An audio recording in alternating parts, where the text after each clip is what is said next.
नमस्कार दोस्तों, आप सभी का स्वागत है आज की प्री मार्केट रिपोर्ट में। आज है वेडनेसडे 15 अप्रैल और भाई लोग आज का जो पूरा सेटअप है ना, वो काफ़ी इंटरेस्टिंग बनता हुआ दिख रहा है और सेंटिमेंट थोड़ा-सा पॉजिटिव साइड में शिफ्ट होता हुआ नज़र आ रहा है। तो वीडियो को ध्यान से देखना क्योंकि आज के सेशन में मूवमेंट आने के काफ़ी स्ट्रॉन्ग चांसेस बनते हुए दिख रहे हैं। तो भाई लोग सबसे पहले बात करते हैं ग्लोबल सेंटिमेंट की। यहाँ सबसे इंपॉर्टेंट चीज क्या है?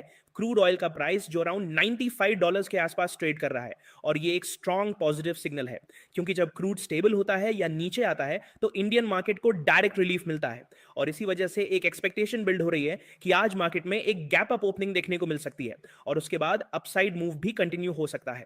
अब सवाल यह है कि ये पॉजिटिविटी आ कहां से रही है? तो भाई लोग यहाँ पे सबसे बड़ी न्यूज जो सेंटिमेंट ड्राइव कर रही है वो है यूएस और ईरान के बीच सेकेंड राउंड ऑफ नेगोशिएशंस की पॉसिबिलिटी।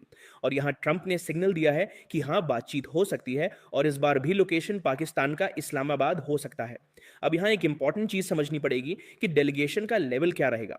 क्या यूएस साइड से जेडी वैंस लेवल का डेलीगेशन आएगा या कोई और लीड करेगा? ये एक इंपॉर्टेंट फैक्टर रहेगा। और भाई लोग सिर्फ यूएस और ईरान ही नहीं बल्कि सऊदी अरेबिया और दूसरे कंट्रीज का भी काफी प्रेशर है कि सिचुएशन को रिजॉल्व किया जाए। तो ओवरऑल एनवायरनमेंट थोड़ा सा डी एस्केलेशन की तरफ जाता हुआ दिख रहा है। और एक इंपॉर्टेंट डेट नोट कर लो, 16 अप्रैल यानी थर्सडे को एक्सपेक्टेड है इस्लामाबाद में सेकेंड राउंड ऑफ टॉक्स। तो मार्केट उसको भी प्राइस इन करेगा। लेकिन तब तक के लिए जो करंट न्यूज फ्लो है वो पॉजिटिव है और इसी वजह से मार्केट अपसाइड बाउंस के लिए रेडी होता हुआ दिख रहा है। भाई लोग अब बात करते हैं एफआईआई और डीआईआई डेटा की। डीआईआई ने अराउंड 2432 करोड़ का नेट बाइंग किया है और एफआईआई ने अराउंड 1983 करोड़ का नेट सेलिंग किया है कैश मार्केट में। अब डेरिवेटिव्स डेटा में एफआईआई ने बैंक निफ्टी फ्यूचर्स में सेलिंग की, निफ्टी फ्यूचर्स में थोड़ी बाइंग की, मिड कैप निफ्टी फ्यूचर्स में सेलिंग की और निफ्टी 50 में ऑलमोस्ट न्यूट्रल स्टैंड रखा। न्यूट्रल इसलिए क्योंकि अराउंड 9791 कॉन्ट्रैक्ट्स बाय किए और अराउंड 9910 कॉन्ट्रैक्ट सेल किए। तो क्लियर डायरेक्शन नहीं है एफआईआईज का, थोड़ा कॉशियस स्टैंड है। तो भाई लोग अब बात करते हैं ग्लोबल मार्केट्स की। इस वक्त ग्लोबल साइड से क्लियर पॉजिटिव सपोर्ट मिल रहा है।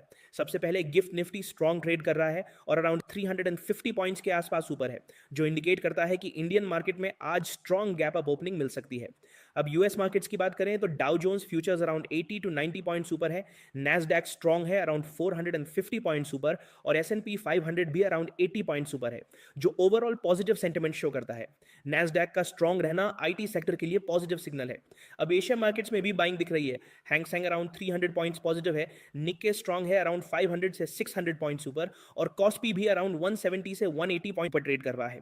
तो भाई लोग आज का सेटअप बुलिश है लेकिन सस्टेन इंपॉर्टेंट रहेगा।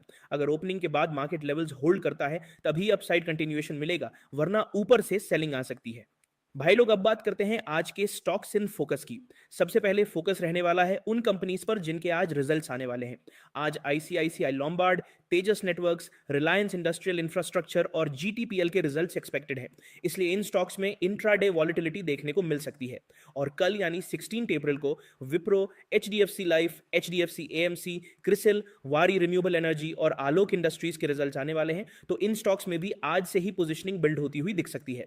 और सबसे इंपॉर्टेंट चीज बैंकिंग सेक्टर में रहने वाली है, क्योंकि सैटरडे 18 अप्रैल को एचडीएफसी बैंक और आईसीआईसीआई बैंक के रिजल्ट्स आने वाले हैं, इसलिए आज से ही एचडीएफसी बैंक, आईसीआईसीआई बैंक और ओवरऑल बैंकिंग स्टॉक्स में प्री रिजल्ट मूव देखने को मिल सकता है। और रिलायंस इंडस्ट्रीज भी फोकस में रहेगा क्योंकि डीजल एक्सपोर्ट ड्यूटी वाली न्यूज का इंपैक्ट अभी भी मार्केट डाइजेस्ट कर रहा है। तो भाई लोग अब बात करते हैं इकोनॉमिक कैलेंडर की। आज के दिन का सबसे इंपॉर्टेंट डेटा रहने वाला है डब्ल्यूपीआई इन्फ्लेशन डेटा, जो इंडिया से रिलीज होगा। ये इन्फ्लेशन का एक इंपॉर्टेंट इंडिकेटर है। अगर ये एक्सपेक्टेड से ज्यादा आता है तो मार्केट में प्रेशर आ सकता है और अगर कंट्रोल में रहता है तो मार्केट को सपोर्ट मिल सकता है। ग्लोबल साइड पर कोई मेजर हाई इंपैक्ट इवेंट नहीं है, लेकिन ओवरऑल फोकस इन्फ्लेशन डेटा पर ही रहेगा। भाई लोग अब सेंसेक्स की ऑप्शन चेन देख लेते हैं। सबसे पहले कॉल साइड पर देखते हैं, जहां सबसे हैवी ओपन इंटरेस्ट 76,500 और 77,000 के आसपास बिल्ड हुआ है। इसका मतलब यहां स्ट्रॉन्ग कॉल राइटिंग हुई है और ये जोन इमीडिएट रेजिस्टेंस का काम करेगा। इसके ऊपर भी ओआई है लेकिन मेजर सप्लाई इसी जोन में कॉन्सेंट्रेटेड है। अब पुट साइड पर देखें तो सबसे स्ट्रॉन्ग ओपन इंटरेस्ट 76,000 पर बिल्ड है और उसके बाद 76,500 पर भी अच्छा सपोर्ट दिख रहा है। इसका मतलब बायर्स नीचे के लेवल्स को डिफेंड कर रहे हैं। आज के लिए मार्केट की क्लियर रेंज बनती है 76,000 से 77,000 के बीच। तो भाई लोग ओवरऑल स्ट्रक्चर ऐसा है कि सपोर्ट 76,000, रेजिस्टेंस 77,000 और जब तक ब्रेकआउट या ब्रेकडाउन नहीं होता तब तक मार्केट रेंज में ही ट्रेड करेगा। भाई लोग अब आते हैं चार्ट पर। सबसे पहले बात करते हैं निफ्टी की। निफ्टी का प्रीवियस क्लोजिंग था अराउंड 23,842 और मंडे को हेवी गैप डाउन के बाद भी स्ट्रांग रिकवरी देखने को मिली थी, लेकिन रिलायंस और एचडीएफसी बैंक में प्रेशर था। अगर निफ्टी को अपसाइड जाना है तो सबसे पहले 23,900 के ऊपर सस्टेन करना होगा। ये मंडे का हाई था। अगर ये सस्टेन होता है तो नेक्स्ट लेवल है 23,950, उसके बाद 24,000 जो एक साइकोलॉजिकल लेवल है, और अगर ये क्रॉस होता है तो 24,100, फिर 24,150 और स्ट्रॉन्ग मोमेंटम में 24,250 तक मूव आ सकता है।